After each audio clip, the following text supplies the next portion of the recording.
Andrema akakany erinao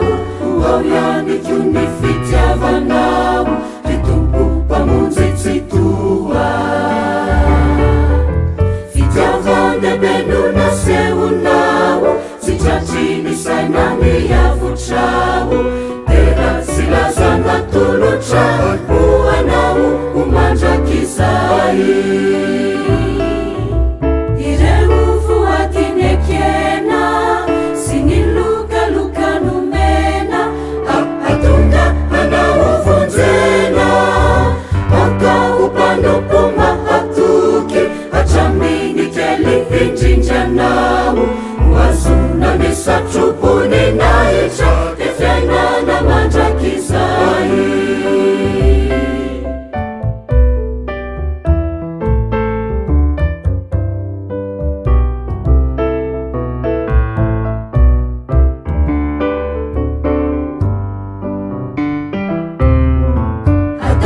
mivony asa fanompona mandehana de ny mbola tanora tsy fantatra ny andro sy ora ny tratra ny tompeo ampiasana no tanjona tsara ka mandehana izy hitantananao atrany mandritra ny fiainana tany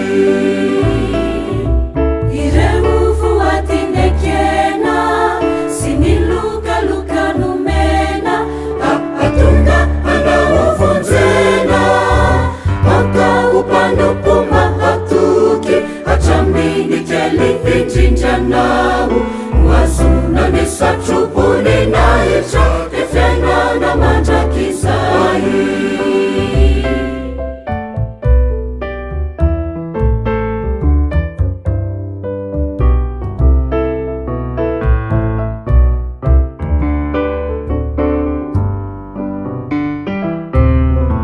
ny hoavy apetraka iaminao ny fosifanahy mahanjakao amin'ny fiainana rehetra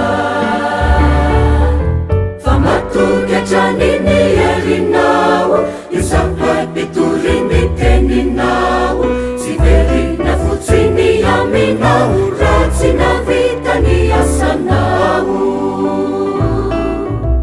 ireo foatiny ekena sy ny lokalokano mena atonga anao vonjena